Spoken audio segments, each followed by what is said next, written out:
Good afternoon. My name is Dr. Catherine Chatterley. I'm the director of the Canadian Institute for the Study of Antisemitism based in Winnipeg, in Canada. And I teach history at the University of Manitoba as well. My presentation today is entitled The Anti-Semitic Imagination. It's extracted from the introduction of the book that I'm currently working on the history of anti-Semitic imagery. Paradoxically, I argue in this paper that anti-Semitism is one of the most historically determined phenomena in human history, but it is also characterized by a figure who runs consistently through the history of anti-Semitism like a red thread.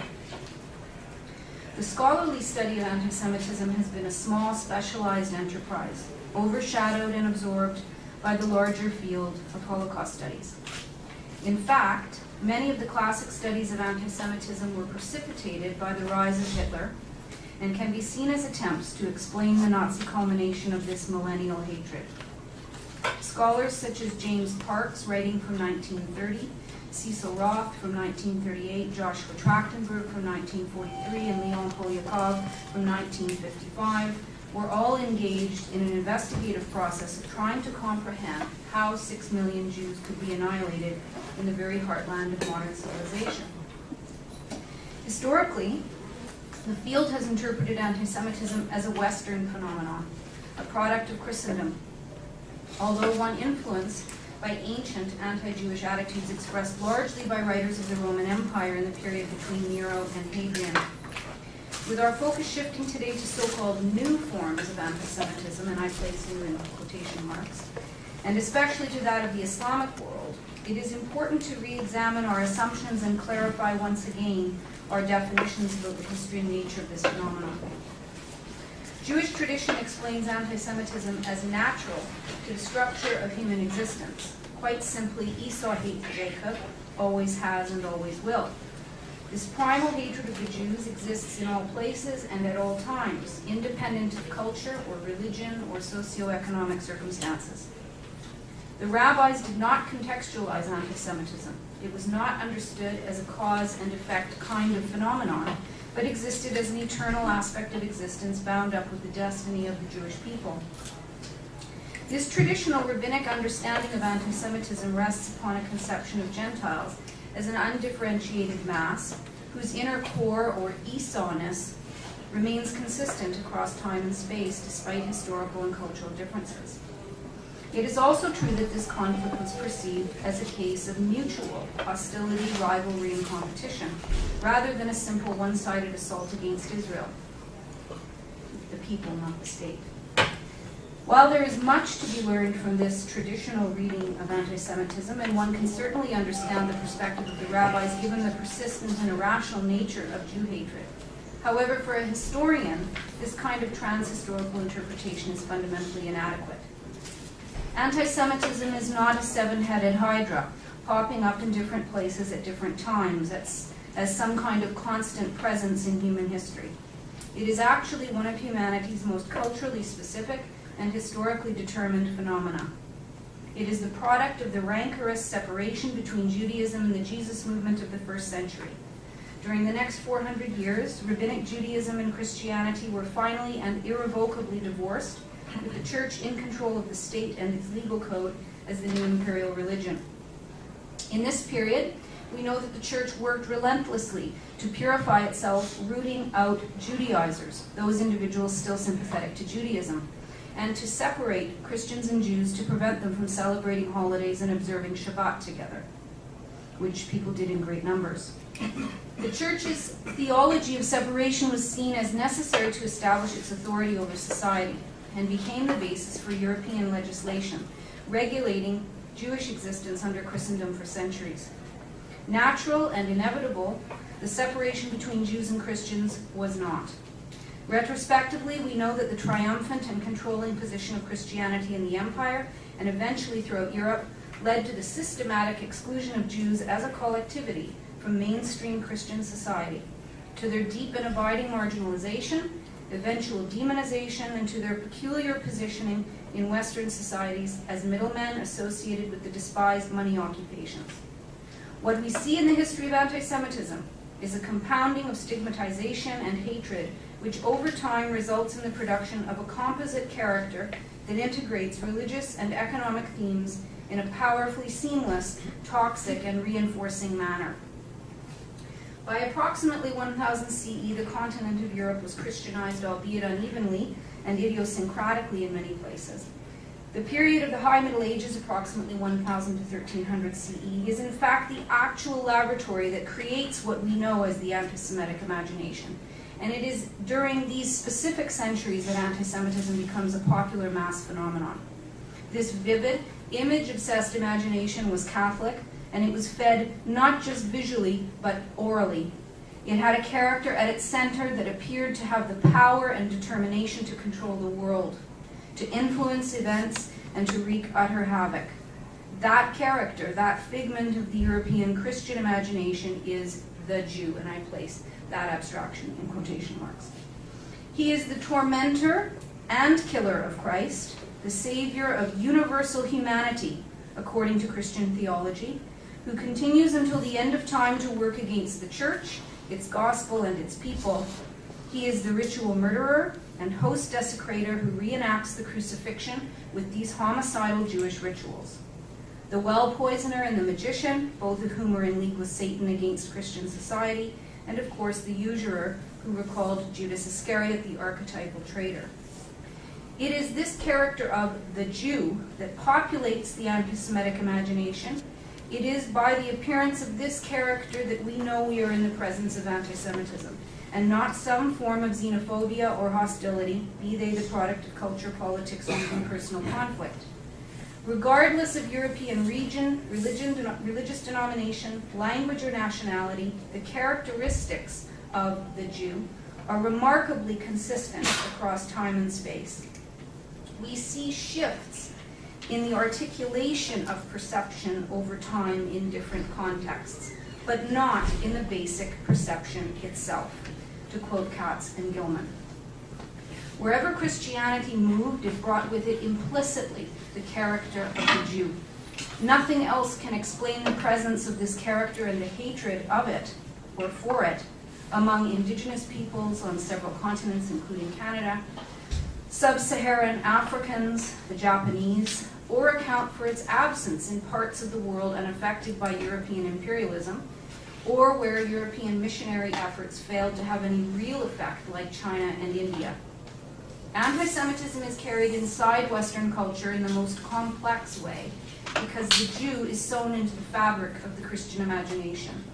It is crucial that we remember that until the last quarter of the 20th century, the West was a Christian civilization, and however secularized and multicultural Western societies are today, they remain saturated with Christian symbol, metaphor, and imagery. One might argue that one aspect of Christianity that has been retained after the Holocaust, despite the waning of religious belief and practice in Western societies, is a deep ambivalence and unease about the Jewish people and one's relationship to them. Although we cannot quantify these attitudes, we know there is also suspicion, resentment, contempt, and ongoing hatred in parts of the population as well. The central story of Western civilization is Christ's passion, understood until perhaps a generation ago as his suffering and death at the hands of the Jews, or at the hands of Rome at the conspiratorial manipulation of the Jews, which is clearly presented as fact in the four Gospels of the New Testament. For centuries, every generation of Europeans met the Jewish people through this story, through their extremely negative depiction in this text. If these Europeans knew no Jews personally, and one has to realize that this is the reality for the vast majority of people then and now, regardless of location, due to the reality of demographics. This is the only exposure they were given to the Jewish people. In other words, the Jew of the New Testament becomes the real existing Jew, with no awareness that this character is a creation of the Christian imagination. Over centuries of telling and retelling in Europe, the Gospels create a character who is a composite of several extremely negative figures: Caiaphas, Judas, and the character of the crowd, particularly as it's represented in the book of Matthew, who retain their Jewishness and therefore actually come to define it for Christians, while Jesus, his disciples, the Holy Family, Simon and Veronica, are freed of their Jewishness and are perceived as Christians instead. You have generations of Christians who do not know, historically, because they are never taught that Jesus, his mother, and the disciples are Jewish, or for that matter, that his beautiful and humane teachings emanate from Judaism and not Christianity, which of course didn't exist at the time. Rather, the Gospels depict the Jew as conspiratorial, vengeful, hateful, unrelentingly cruel, unforgiving, arrogant, blind to the truth, corrupted, especially by money, treasonous, criminal, and at bottom, evil. Every one of these characteristics is seen as fundamentally antithetical to good Christian behavior. Instead, these dark qualities come to define the one tiny group in Europe that remains conspicuously outside the universal religion of humanity. This dialectical relationship between Christians and Jews, which is rooted in theology and characterized by a psychological splitting, is one of the pivots of Western history.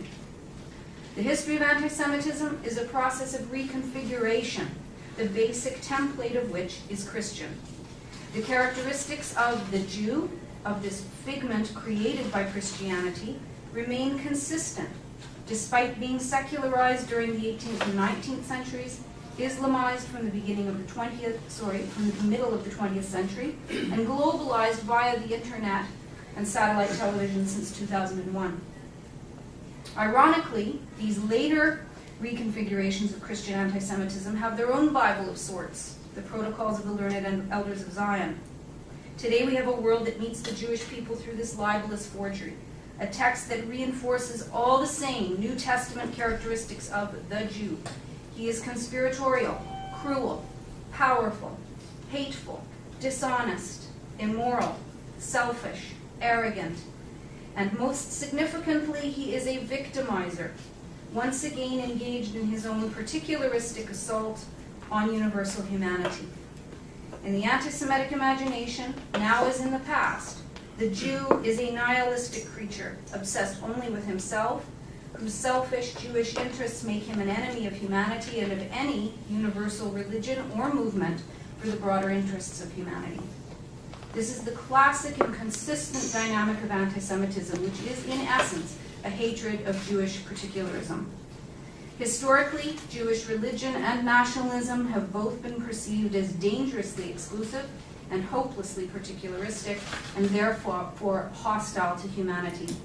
One can see how any movement that sees itself as universal, be it Christianity, Islam, Marxism, or the contemporary international lobby for human rights, will have difficulty, to say the least, with Judaism and Zionism as they are broadly understood by most people. Whether in the West or the Middle East, be it termed old or new, classic or contemporary, we are dealing with a vicious, dehumanizing, and libelous phenomenon. Post-Christian forms of anti-Semitism all have at their core a caricature that far too many people believe corresponds to actually existing Jews. The word caricature we take from the Italian verb caricare, which means to exaggerate, but also tellingly to attack and to rouse.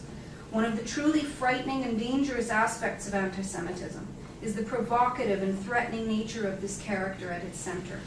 The Jew literally provokes resistance, defense, and attack from those who believe he exists. The violence, be it physical or rhetorical, that one perpetrates against the Jew is justified because it is conceived as an act of self-defense. All anti-Semites, regardless of time and place, see themselves as victims of the Jews. The general ignorance about Judaism, Zionism, and Jewish history in the world does not help matters today, nor does our own ever-expanding lack of historical knowledge and sensibility. The misuse and complete bastardization of the Western historical record is quite frankly what much of Islamic anti-Semitism rests upon, and historians have an obligation, in my opinion, to begin to address this very serious problem. You could see this very clearly in Menachem's presentation. The only way that this mythological character can be disabled is by demonstrating that he is not real. The problem, of course, is that you have a book like the Protocols, sold around the world today in record number of editions, which is promoted by government and religious leaders, educators, and academics as a historical text. The book is used to explain the workings of international economics and politics and the ongoing war between Israel and the Palestinians. Very much like the New Testament, and later the protocols were used to illustrate and explain supposed Jewish machinations in Europe. I would like to conclude by discussing the possible reasons for the persistent appeal of this character, especially outside its original theological context. One thing we can say with certainty now is that anti-Semitism is no longer strictly a Western phenomenon. It no longer requires Christian theology or culture, however secularized, to function and to resonate with or appeal to the masses. This is a new development for the study of the history of anti-Semitism, and it is worrying. As ugly as Christian anti-Semitism is, we could at least take comfort in the fact that it only made sense in a Christian or post-Christian context and could therefore be contained.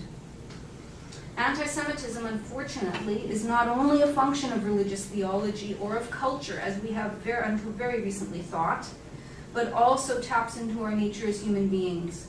As a species, we have a general reluctance to examine ourselves critically and to admit our own faults, limitations, and mistakes. We have great difficulty taking responsibility for our own negative circumstances and for our own role in creating them, or helping to create them. It is far easier and much more soothing to our egos to conceive of oneself as a victim, as someone who has been mistreated and exploited through no fault of our own. This operates on an individual basis, but also collectively, and the dynamic affects all forms of political culture to one degree or another. In an increasingly complex global economic environment, in an ever-changing, bewildering world, it is simply easier, and therefore appealing, to blame a very well-established and precedented Jewish conspiracy for the fate of the world and for one's misfortune, however conceived. This is far easier than engaging in the hard work of investigating the complex social, political, economic, and historical relationships that surround us and that we ourselves influence. Nietzsche called this process by which human beings assign blame for our own failures and frustrations ressentiment. While this dynamic has always driven anti-Semitism, it seems to be ever more central to contemporary reconfigurations of the phenomenon. Thank you.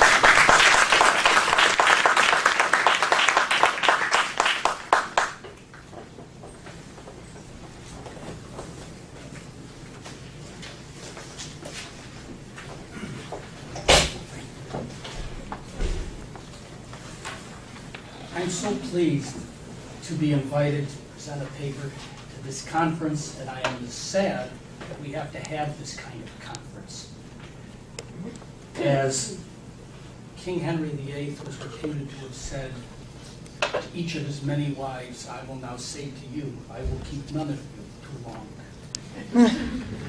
It is undoubtedly as true as it is distressing that the centuries-old phenomenon of demonizing, threatening, and persecuting Jewish people for who they are and not for what they may have done is still in existence today.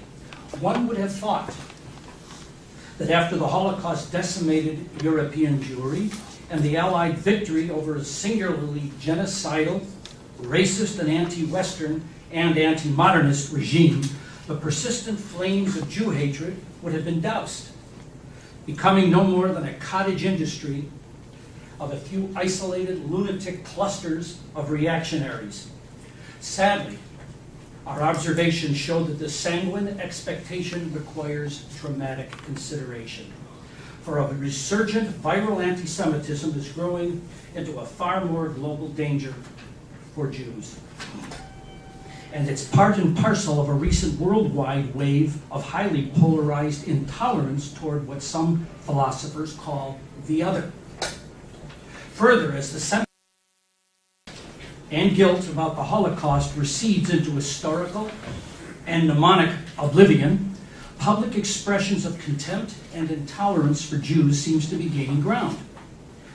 In any case, my paper will offer a few random thoughts about this resurgent anti-Semitism. I shall briefly focus on two important areas of concern. Pope Benedict XVI's apparent turn toward a more traditionalist understanding of Catholicism as it reawakens the Church's historical dogma, which has always proven so threatening to the existence of the Jewish people. And the Iran-Israel dispute, in which the Iranian leadership continues its genocidal incitement against the world's only Jewish state.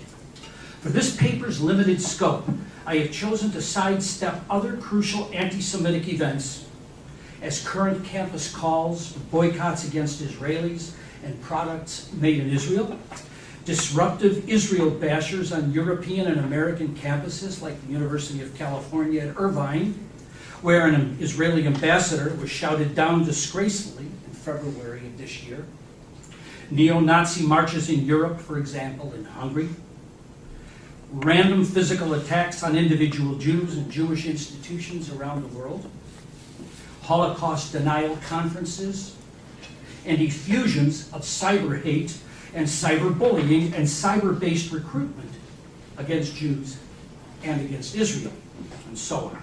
However, I will concentrate my remarks specifically on two faith-based global communities, Catholics and Muslims. Statistically, they constitute together almost 1/3 of the world's 7 billion people. If we include all Christians, then the tally would be closer to 1/2. The fact that the Jews are a minuscule minority, perhaps 13 million, is relevant because anti-Semitism may flourish with or without a Jewish presence. Despite the significant conflicts and differences between and within these two communities, the Jewish people have had reserved for them a special nefarious standing in the New Testament and in the Quran. Each faith has a lengthy history of persecutory anti-Semitism and a scriptural basis from which to justify its actions against Jews. Since papal authority has such tremendous, though not always decisive, critical influence over the beliefs and behaviors of Catholics, and also because the Church's anti-Semitic history requires constant vigilance, a possible turn towards such past practices and beliefs should command our attention. Have to have a little refreshment. Similarly, some mainstream as well as extremists among Muslims often cite passages in the Quran unflattering and incendiary towards the Jews, to press their calls for a jihad or holy war. Jewish institutions and against Jews, and most prominently against Israel, and also against infidels and apostates. Admittedly, only a small fraction of the world's Muslims are anti-Semitic jihadis, but their increasingly successful efforts at recruitment to their various causes, especially when Islamic heads of state from Malaysia to Iran call for a genocidal anti-Semitism against Israel, and when the president of Iran removes government officials, like he did recently the tourism minister from Spain, because they became too friendly to individual Israelis, any distinction between Israel and its Jewish citizens or Jews in general as the genuine target of their animus tends to collapse. As one astute non-Jewish writer observes, there is anti-Semitism, that is Jew hatred, and anti-Zionism, with its anti-Semitic and purely political forms. For example, in Europe, a cause might, and I'm quoting him now, a cause might advance in the name of anti-Zionism, but Europe's Jews were being attacked because they were Jews. In practice, anti-Semitism and anti-Zionism were approving and disapproving ways of describing the same thing. In regard to both faith-based communities, noted above, it is impossible to know for certain how many of their adherents harbor anti-Jewish beliefs and sentiments, which lie dormant and are aroused under a conducive mix of favorable circumstances. Thus, their leaders' words assume a much greater importance and influence than those of ordinary people. Generally, as we have learned from the incessant barrage of abiding anti-Jewish propaganda in the case of pre-Hitlerite Germany, this was the foundation upon which the Nazi regime implemented its final solution. Government encouragement of anti-Semitism, as in Iran, like in Germany, with its proxies Hezbollah and Hamas, must be taken very seriously. In that, so many fine scholars have contributed to the voluminous body of literature tracing the historical roots, causes, and diverse forms of anti-Semitism, I will assume the reader's knowledge of these matters. So I will not approach this well-researched topic systematically in this paper. In a qualified sense, the current waves of anti-Semitism may be called anti-modernist. Usually, modernism refers to the following: the presupposition that the seat of moral and socio-political value resides ultimately in individual autonomy, with each person being entitled to equal moral consideration, the principle of moral equality, the doctrine of universal, natural, or human rights, and the concomitant principles of freedom of expression, toleration, and multicultural diversity, the free market economies of capitalism, the democratization of societies, the standard of scientific rationality, and the idea of inevitable progress in history, and also, of course, respect for the institution of a just rule of law, namely constitutionalism. Anti-modernism, for the present purpose, is a manifest repudiation and exploitation of the aforementioned themes of modernism to serve certain parochial, reactionary interests in the context selected. The net effect of the anti-modernist impulse is, in my opinion, to enlarge the public space for tolerating virulent and deadly expressions of customary anti-Semitic beliefs. It is a basic thesis of my paper that anti-Semitism assumes a more dangerous status as institutions of high authority, whether governments or powerful religious organizations, not only tolerate hate-driven expressions of Jew hatred, but move toward actually encouraging them. Now, I know I'm making a little reference, I have to make a little reference to the mosque debate near where the World Trade Center once stood. The building, of course, that they're going to use, originally the Burlington Coat Factory, which had suffered damage, by the way. It's so close to ground zero that it did suffer some structural damage. In any case, I know that many of us do have a concern, without yielding to the charge of Islamophobia, which I consider to be in many respects a spurious charge. Why? And I'll mention about the mosque in a moment. A phobia, to my way of thinking, is a kind of mental defect of some kind or other. Many people do have Islamophobia, which has nothing to do with a mental defect. They do have a genuine concern about building a mosque so close to ground zero.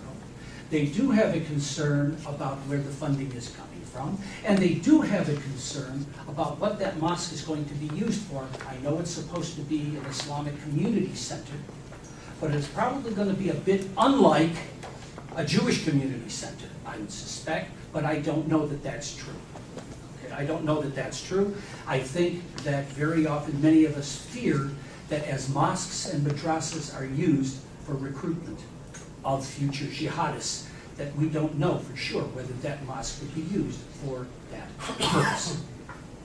All right, in my view, anti-Semitism is a vicious form of hate which attempts, in word or deed, to deliberately harm, persecute, or destroy the physical, cultural, or spiritual being of Jewish people, the symbols and institutions of Judaism, and or the Jewish state of Israel. At the very least, what Jews want in society, many do, is just simply normalcy.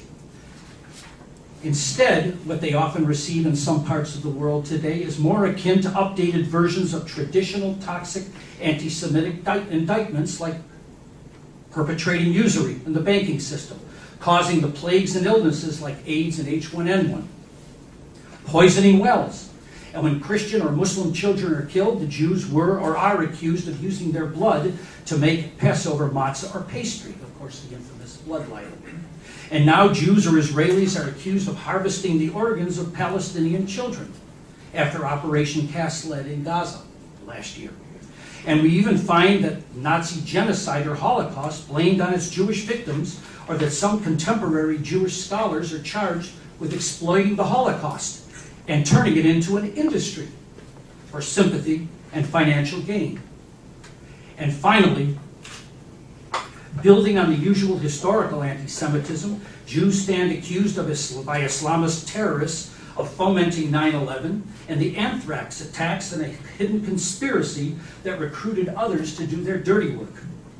In this vein, the former Prime Minister of Malaysia, in a 2003 speech to the Organization of Islamic Conference, and again in early 2010 in support of Al-Quds, quote, "Today Jews rule the world by proxy. They get others to fight and die for them," end of quote. Even the Cardinal of Honduras recently blamed the sex scandals in the church on the Jews. Borrowing from centuries-old scripture-based Christian anti-Semitism, many Arab and Muslim governments and their controlled media use such hate-bound defamatory items such as the notoriously anti-Semitic Protocols of the Elders of Zion, a late 19th century tract thought to originate with the Okhrana, the Tsarist police in Paris. I understand that many hotels from Jordan to Egypt and Iran carry copies of the protocols, like we often carry copies of the Bible in our hotel rooms. Egypt broadcast in 2002 a series based on the protocols called The Night Without a Horse, and Saudi, Egyptian, and Palestinian newspapers like Al-Riyadh, Al-Akhbar, and Al-Quds often publish excerpts, along with Nazified cartoons, caricaturing Jews and Israelis, and many textbooks and madrasas teach and preach the protocols. What is this anti-Jewish screed of which the Nazi Reich's propagandists made such vitriolic use? It accuses Jews, all Jews, everywhere and everywhen, of attempting to seize the reins of global power through the manipulation of banks and other financial institutions, the media, and the cultural and political institutions of all countries. For example, in the first protocol, it asserts that the real power of the Jewish world conspiracy is invincible because it is invisible. The pervasive fear of the hidden hand of the Jews, which works behind the visible, has become a centerpiece of anti-Semitism today.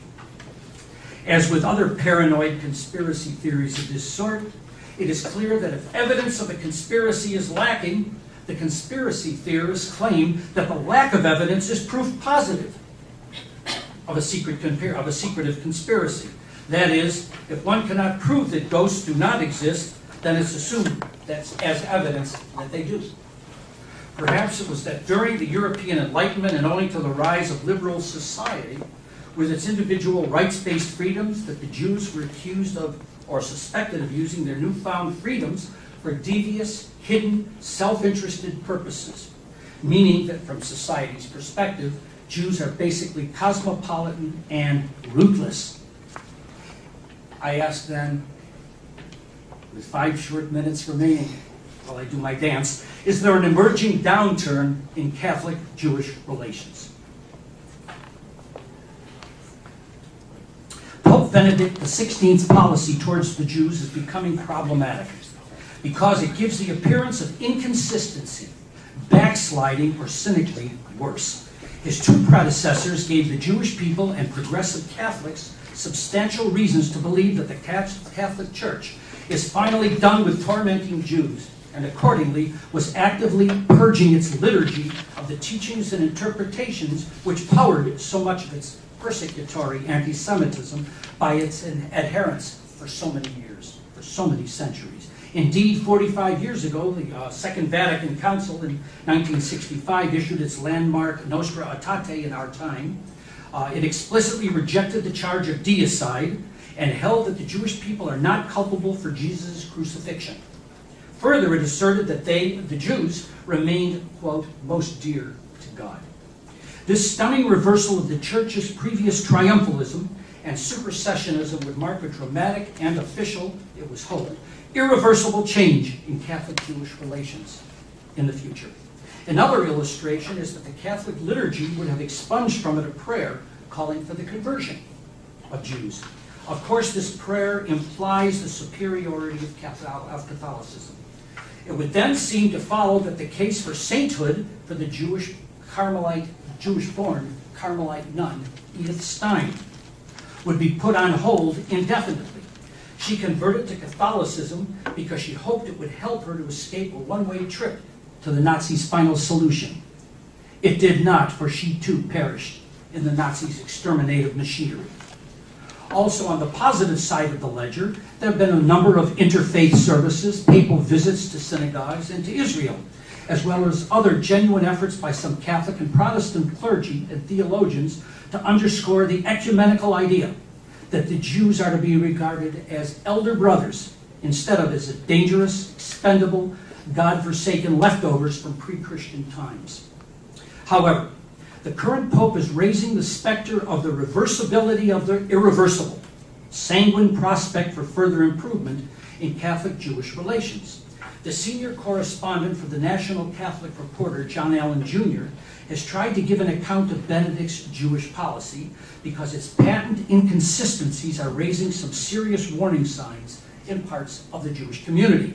Allen Jr. explains that such inconsistencies are at best merely apparent, which ultimately resolve into coherency, says he, once outside observers, presumably Jews, understand that Benedict is really addressing Catholics and only Catholics. His goal, says Allen Jr., is to purge the church of the elements of secularism. Moreover, Allen states that the Pope's policy may not be everything some Jews desire, but at this moment in Catholic history, it may well be as good as it gets. End of quote. In brief, some of these inconsistencies involve the rehabilitation of the Holocaust-denying Bishop Williamson, moved Pope Pius XII, wartime Pope whose public record in the face of the Nazi genocide was, according to the public records released so far, mostly silence, a step closer to sainthood, and reintroduced a Good Friday prayer that calls for the conversion of Jews. Granted, this German Pope visits synagogues and Nazi death camps and couples these important gestures with professions of abiding and meaningful esteem and affection for Judaism. But it is important to remember the Catholic Church's centuries-old religion-based persecutory anti-Semitism. Given this dreadful history, in light of Benedict's predecessors' ecumenical efforts to confront and reverse some of the Church's doctrinal basis for religious anti-Semitism, the inconsistencies in Benedict's policies reignite the embers of mistrust and fear in the hearts of many Jews. On a more sobering note, we should underscore that any improved relations between Catholics and Jews must be qualified, since anti-Semitic beliefs, attitudes, feelings, or sympathies have been well nurtured and sustained for years by many on the parish level. And these are not always amenable to papal directives or theological pronouncements. I guess I'm supposed to stop. Well, you can finish up. Is it okay? Because I noticed David didn't. Can I ask you one question? Is that not? Yeah, I'm not done yet. Oh, I'm sorry. But don't forget your question. Write it down, please. All right? Good. All right. In a discernible historical movement from religious to biracial forms of anti-Semitism, in addition to Holocaust revisionism or denial, a very hurtful facet of current Jew hatred is the jarring attempt by many parties in the Arab and Muslim world to delegitimize the Jewish state of Israel. That is, to deny it has a right to exist as the world's only Jewish country, as a nation equal to all others in its inviolable sovereignty, as recognized by the United Nations. In addition, Holocaust denial itself may be seen as a strategy for re-legitimizing public expressions of anti-Semitism. This newer current of anti-Semitism seeks to eclipse a people's presumed natural entitlement to have its history publicly validated. As Israel's enemies continue to propagate negative stereotypes and myths about Jews as a people, It degrades them as individuals, groups, and as a nation by denying or seeking to deny to them the publicly enforced validation they need to flourish as a people. As a significant sidebar, both religious traditions of Christianity and Islam have been obsessed with the Jews from time immemorial, and the Jews' failure to accept the teachings or prophecies of Jesus and Muhammad. And as you all probably know, the Quran is probably 25% of the Quran is devoted to comments about Jews. The Islamic Republic of Iran, its formal constitutional title, has been striving to the mantle of regional leadership in the Mideastern Muslim world, so its proclamations do matter. Its leading cleric, Ali Khamenei, and its president, Mahmoud Ahmadinejad, have persistently been threatening to wipe Israel off the map once it has the nuclear capability to accomplish its genocidal ambition, that is, to cause a second Holocaust while denying that a first one occurred. They also refer to Israel as the Zionist entity or regime, and never by its proper name. If history teaches us anything, we who support Israel, but not uncritically, ought to avoid the foolishness of dismissing such remarks by Iran's leadership as the rantings of mere lunatics or as simple political hyperbole for domestic consumption and for its proxies like Hamas in Gaza and Hezbollah in Lebanon. In a recent website posting, as reported in the New York Times, Ayatollah Khamenei reportedly said, and I quote, "Definitely the day will come when nations of the region will witness the destruction of the Zionist regime." Further, he states, "How soon or late Israel's demise will happen depends on how Islamic countries and Muslim nations approach the issue." This remark, as we've all understood in this conference, is a thinly disguised call for genocide. Moreover, he calls Iran to the permanent struggle against this international pariah, its divine duty. The continuing hostility against Israel and its people by the Iranian regime officially began in 1979, when the revolutionary Islamic theocracy severed diplomatic relations with Israel. To successfully do so seems to suggest fertile soil among many segments of the Iranian people for a ferocious hatred that clearly predates the regime's ascension to power. As the Persian, non-Arab Islamic Republic of Iran moves closer to producing nuclear weapons. Despite its perfidious public denials, the Israelis have the option to strike Iran militarily. However, doing so will be at much greater risk of abysmal failure because Iran learned from the history the mistake that Saddam Hussein made in placing its reactor in only one location, Osirik. Israel destroyed it in 1981 in one collective sortie. It is too... Sorry, That's okay. Closing remarks. I'm sorry? The closing remarks, yeah. I'm sorry, I can't hear you. We have to... That's it. Closing remarks, Okay. yeah. All right, well, thank you.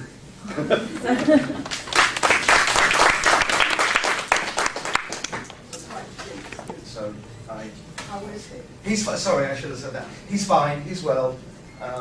Anti-Semitism can be a killer. He's well. He just the flight and everything. He's fine. But I did feel a bit like Michael Moore, sort of measuring the American health system. So actually worked quite well. So I'll try and get into the game. But apologies to the two previous speakers for not being here. Okay, thank you. Right. The title of the paper is different from the program, I'm afraid. For the Agambonites who wanted to hear about state of exception and ontology, that is half completed on my computer. The theme of that paper was that once you start ontologizing politics, you end up ontologizing everything, and then I was going to go on with Badiou, but that's not what I'm going to do today. What I'm going to do today is called The New Europe, Holocaust Memory and Anti-Semitism. And if you don't mind, I'm going to read it, but try and read it in a sort of engaging tone. So, The New Europe, Holocaust Memory and Anti-Semitism. Introduction. This paper is part of a larger project that looks at the ways in which the Holocaust comes to be subsumed within the discursive framework of contemporary forms of anti-Zionism, anti-Semitism, and/or anti-Zionism.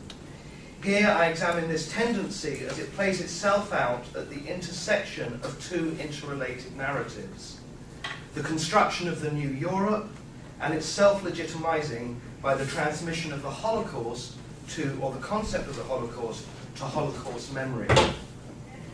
Drawing on the concept of Holocaust dissolution that I've developed elsewhere, I argue that the new Europe's Holocaust memory rests ultimately on dissolving the specifically Jewish dimensions of genocide into an overarching concept of modernity, now transcended, but thought to capture the essence of the old Europe. Two consequences follow from this premise. The first is the strict equation made of genocidal anti-Semitism and modernity. And second, intimately related consequence, is the theoretical inability to recognize non-genocidal anti-Semitism, not only in the old Europe, but also in its new incarnation.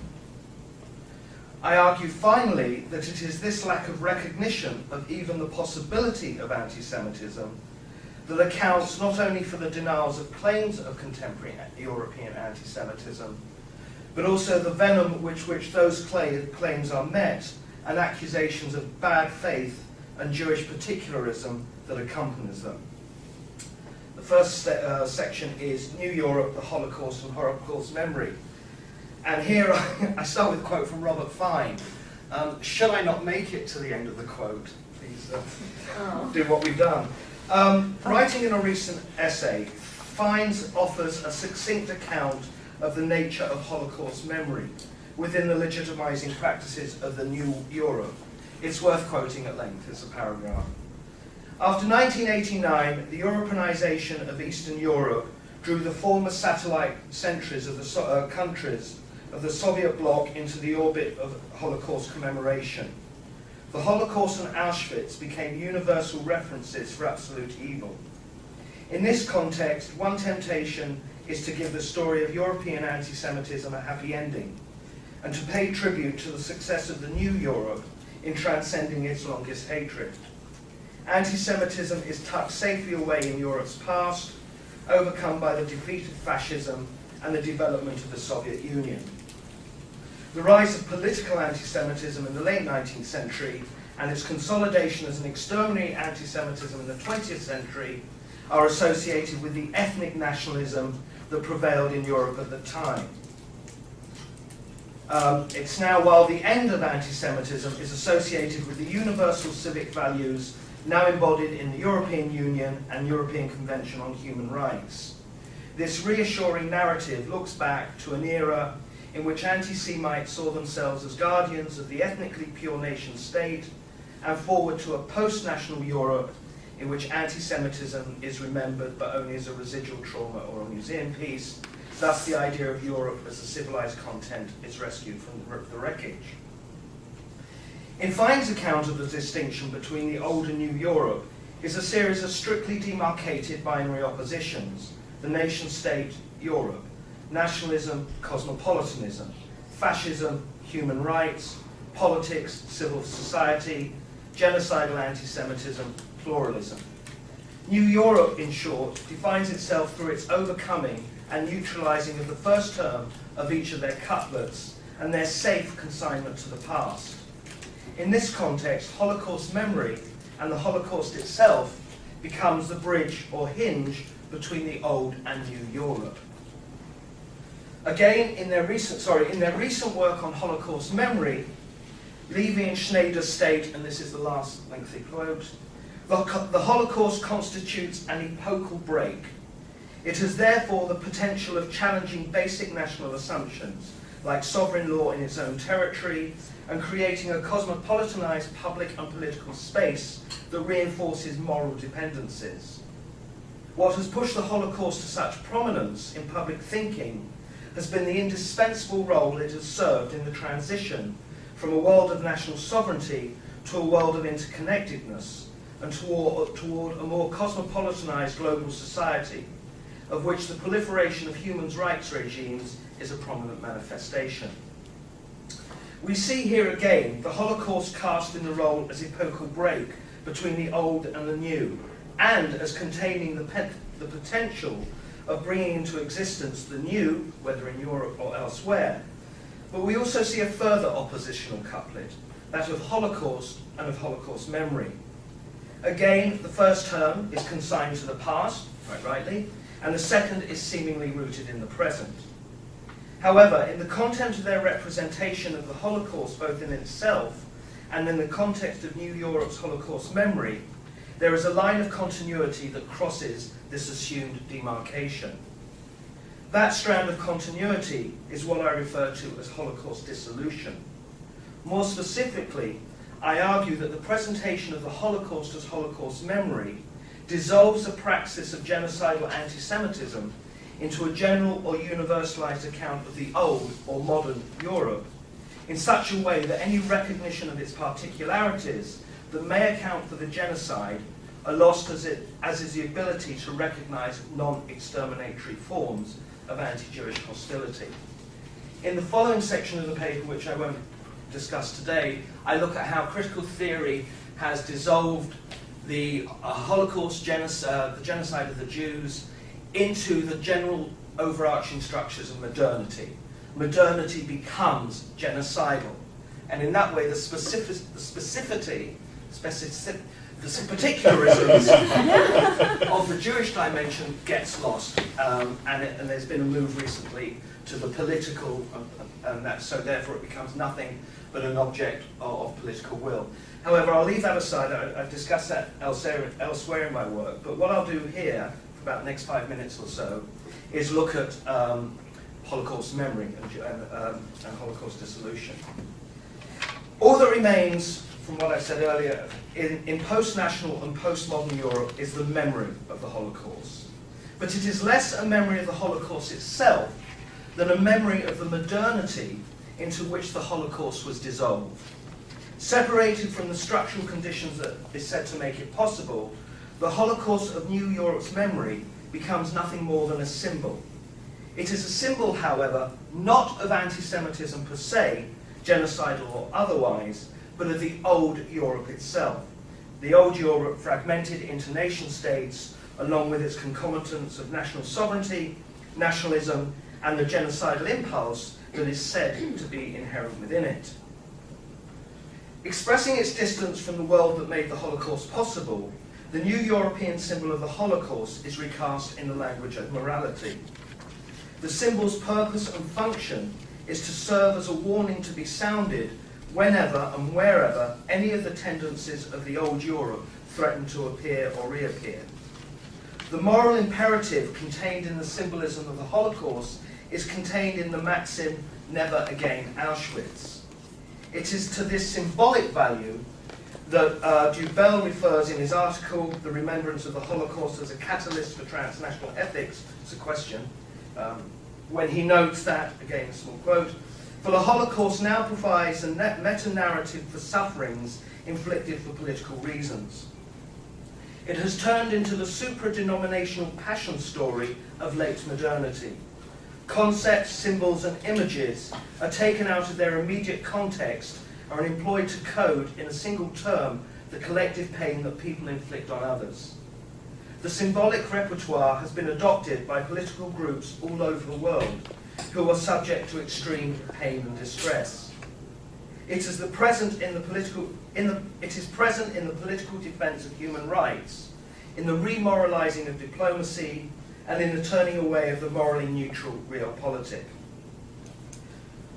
We see here an example not only of Holocaust dissolution and resurfacing as post-national and postmodern symbol, we also see its resurfacing within the register of morality. Symbolic representation within this register forms a context in which claims of contemporary anti-Semitism are denied and creates the conditions for the particular intensity of those denials. Perhaps the most concise way to explain this aspect of Holocaust dissolution is by analogy with Adorno and Horkheimer's critique of commodification. For Adorno and Horkheimer, commodification is the process whereby unique and distinct elements of nature are caught up within the near universal realm of exchange. As a condition of entry, each individual element has to become exchangeable for all others. As a consequence of this demand, any specific or particular quality that inheres within them and which obstructs that exchange has to be expunged. It is only when emptied of such content and reformulated in strictly formal and hence universal terms that an element becomes a commodity and can take its place within the exchange realm of the economy. To me, this notion of commodification marks discussions of New Europe's adoption and adaptation of genocidal anti-Semitism as a moral symbol and explains the dissolution of the specificities of the Holocaust into formal universal terms. The point comes to the fore almost immediately in Levi and Schneider's and Dubai's work on Holocaust memory.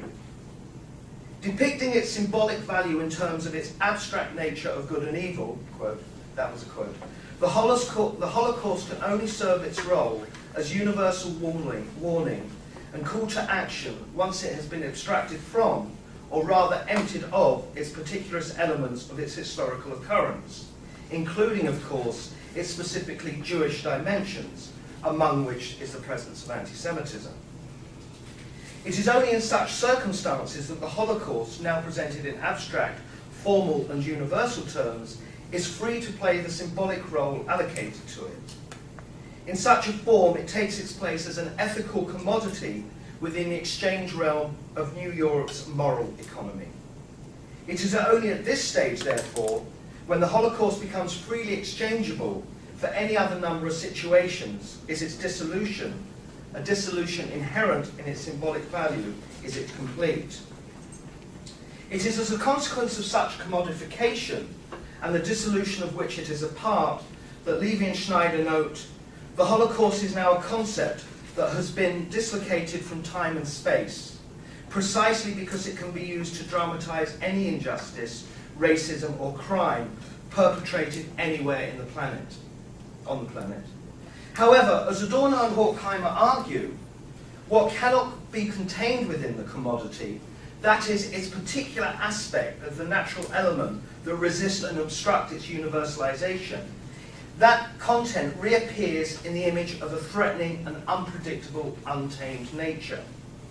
Whilst on the one hand, the commodity's formal attributes permits its inclusion in the realm of exchange, on the other hand, its now expunged particularities, I've given up trying to say specificities, its now expunged particularities, that which obstructs such entry, are recast as nothing more than an irrational remnant of the past, or as no more than a superstitious myth having no place in the increasingly rationalized, i.e. commodified world. These particularisms are rejected in that world and they become that which cannot be recognized and subject to the status of taboo.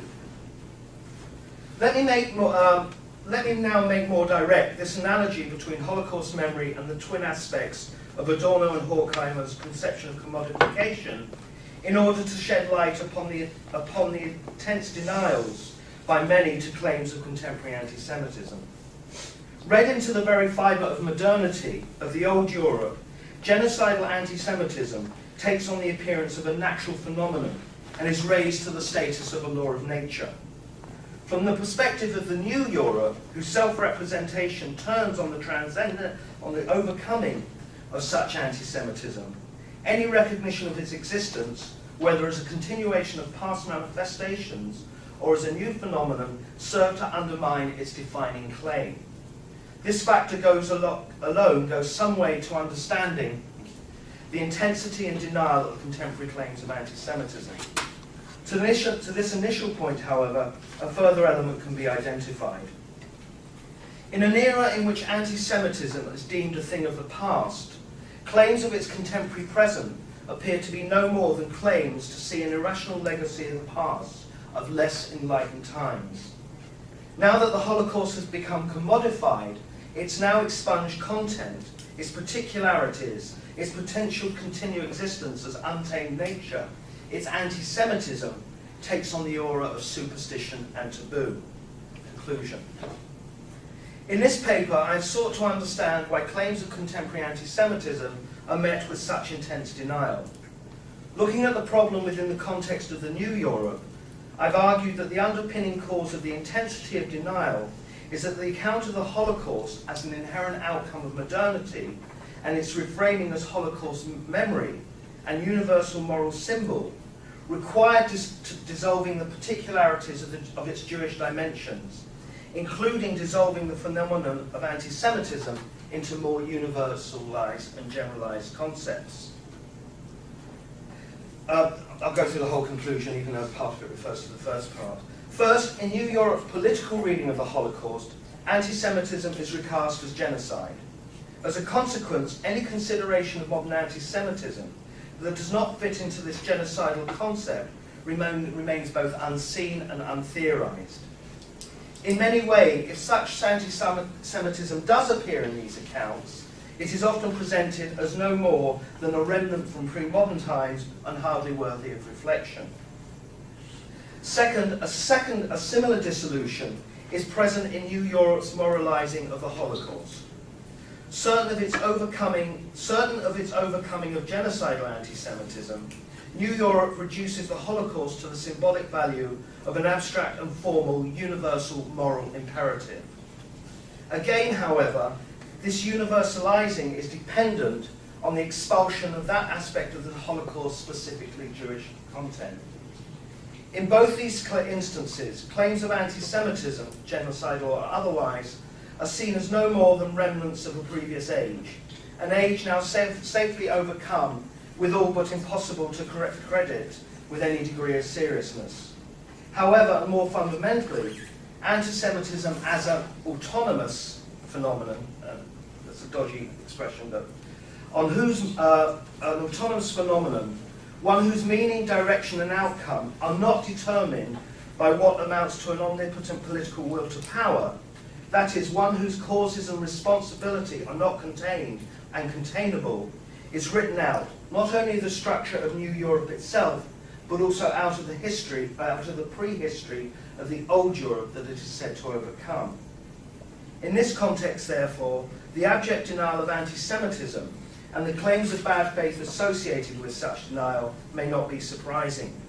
From the perspective of New Europe, not only does anti-Semitism not exist today, it has, as a phenomenon with specifically Jewish dimensions, never really existed in the past either.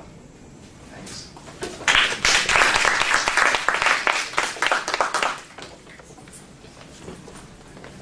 This primal hatred of the Jews exists in all places and at all times, independent of culture or religion or socioeconomic circumstances. The rabbis did not contextualize anti-Semitism. It was not understood as a cause and effect kind of phenomenon, but existed as an eternal aspect of existence bound up with the destiny of the Jewish people. This traditional rabbinic understanding of anti-Semitism rests upon a conception of Gentiles as an undifferentiated mass whose inner core, or YIISA-ness, remains consistent across time and space despite historical and cultural differences. It is also true that this conflict was perceived as a case of mutual hostility, rivalry, and competition, rather than a simple one-sided assault against Israel, the people, not the state. While there is much to be learned from this traditional reading of anti-Semitism, and one can certainly understand the perspective of the rabbis given the persistent and irrational nature of Jew hatred, however, for a historian, this kind of trans-historical interpretation is fundamentally inadequate. Anti-Semitism is not a seven-headed hydra, popping up in different places at different times as some kind of constant presence in human history. It is actually one of humanity's most culturally specific and historically determined phenomena. It is the product of the rancorous separation between Judaism and the Jesus movement of the first century. During the next 400 years, Rabbinic Judaism and Christianity were finally and irrevocably divorced, with the church in control of the state and its legal code as the new imperial religion. In this period, we know that the church worked relentlessly to purify itself, rooting out Judaizers, those individuals still sympathetic to Judaism, and to separate Christians and Jews to prevent them from celebrating holidays and observing Shabbat together, which people did in great numbers. The Church's theology of separation was seen as necessary to establish its authority over society and became the basis for European legislation regulating Jewish existence under Christendom for centuries. Natural and inevitable of anti-Semitism, and not some form of xenophobia or hostility, be they the product of culture, politics, or even personal conflict. Regardless of European region, religious denomination, language, or nationality, the characteristics of the Jew are remarkably consistent across time and space. We see shifts in the articulation of perception over time in different contexts, but not in the basic perception itself, to quote Katz and Gilman. Wherever Christianity moved, it brought with it implicitly the character of the Jew. Nothing else can explain the presence of this character and the hatred of it, or for it, among indigenous peoples on several continents, including Canada, sub-Saharan Africans, the Japanese, or account for its absence in parts of the world unaffected by European imperialism, or where European missionary efforts failed to have any real effect, like China and India.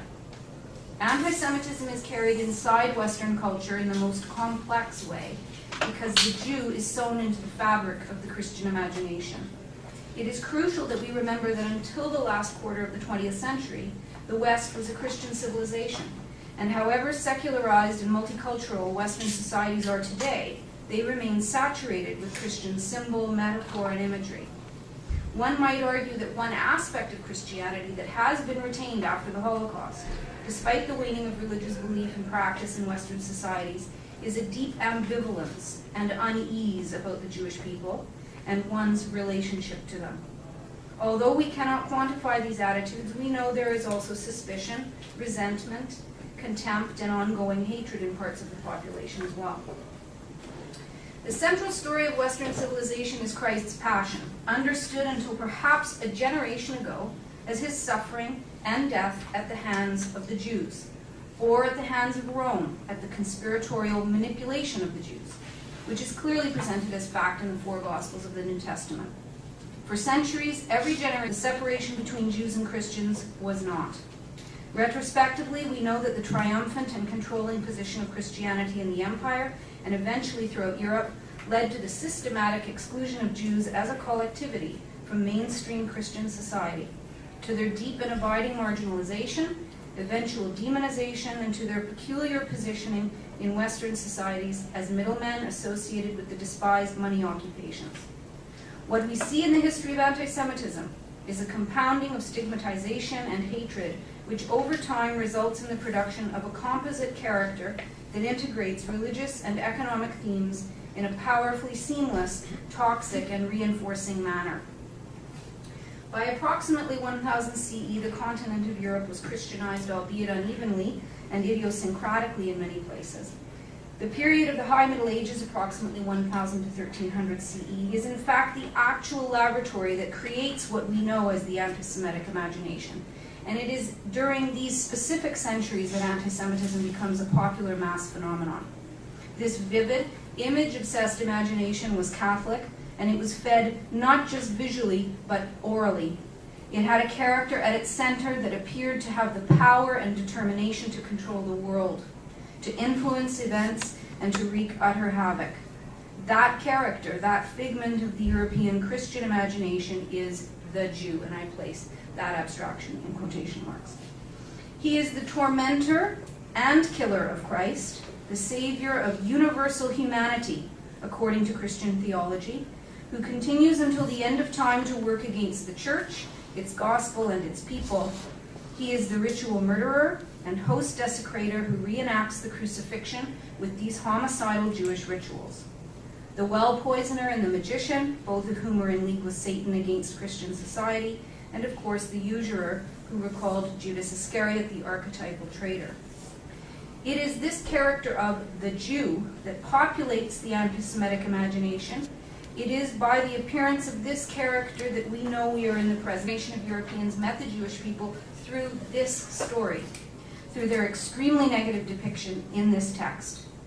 If these Europeans knew no Jews personally, and one has to realize that this is the reality, for the vast majority of people then and now, regardless of location, due to the reality of demographics. This is the only exposure they were given to the Jewish people. In other words, the Jew of the New Testament becomes the real existing Jew, with no awareness that this character is a creation of the Christian imagination.